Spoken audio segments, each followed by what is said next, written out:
We've got this.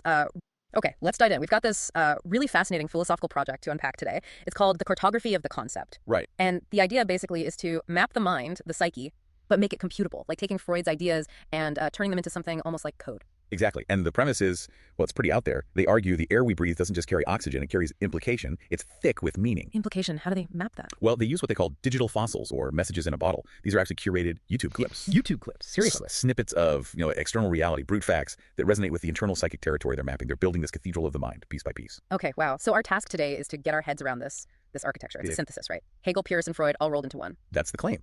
A pretty radical one. They say they found a necessary isomorphic relationship between Hegel's ontology, Peirce's logic, and Freud's structure of the psyche. Whoa, okay. Isomorphic relationship. Let's break that down. Does that just mean they line up perfectly? Like the structure of reality, logic, and our minds are identical? Essentially, yes. Yeah. Spot on. It implies that the way the world is structured, the way logic works, and the way your mind operates share the exact same fundamental pattern. And that pattern, they argue, is computable. Mind-blowing. So how does Freud fit in? How did the ego, superego map onto this? Okay, so Peirce's categories are key here. Firstness, pure potential, quality, like a raw feeling or possibility. That's the superego. The superego, like the big library of abstract rules, the ideals. Exactly. The law is possibility. Then you have secondness. Secondness. That sounds like conflict. It is. Brute actuality, force, reaction. Think, I want this NW. That's the E. The engine, generating all that friction with reality. Precisely. And thirdness mediates between them. It's habit, pattern, law, connection. Which has to be the ego, right? The one doing the hard work, trying to make sense of it all, connect the ideal with the impulse, the labor of the concept, as they put it. You got it. The ego is constantly reality testing, trying to bridge that gap. So what's the ultimate point of this map? Is there an end goal? Yeah, the teleology of the goal is coherence.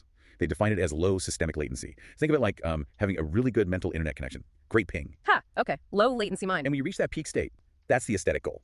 The Stevens endpoint. It's the pleasure of thought just flowing. Wallace Stevens' pleasure of merely circulating. Okay, this is deep. But how do YouTube clips and abstract logic actually get placed on a map? Where is this map? This is where it gets really wild. They didn't just use a blank grid, they used the landscape of Grand Theft Auto V. Wait, GTA V Los Santos is the map of the mind? Symbolically, yes. The landmarks become locations for these psychic resonances. Let's take an example. Firstness, that longing for the ideal. Okay. They map the resonance of Chaplin's final speech in The Great Dictator.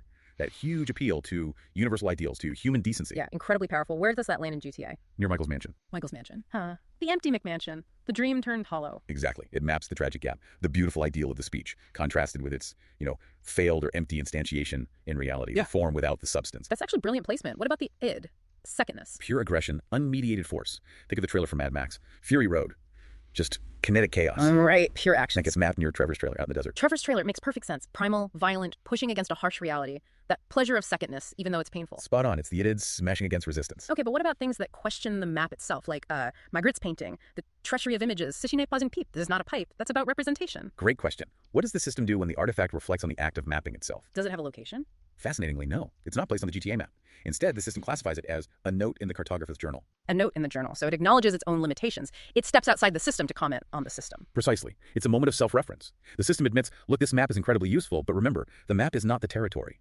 It's acknowledging the treachery of its own representation. That adds a whole other layer of, intellectual honesty to it. It's not claiming to be the final truth. And this whole process, finding these artifacts, mapping them, integrating them, even acknowledging the limits, they call it perpetual Aufhebung. Perpetual Aufhebung, Hegel's term. Sublation. Right. To preserve, negate, and transcend all at once. Exactly. The system is constantly consuming otherness, new data, new conflicts, the antithesis, and integrating it, moving to a higher level of understanding, the synthesis. The building is never finished. The process, the hunt, is the point. So it's always evolving. Okay, final thought then. If they're right, and psychic problems, discontent, stem from a kind of conflict in our mental models, like running old software on new hardware, or maybe, as they put it, unidirectional software on a bidirectional reality. Interesting way to put it. Then thinking about your own current mental friction points, that feeling of dissonance, what GTA V landmark do you think best captures where that feeling lives for you right now? Something to chew on.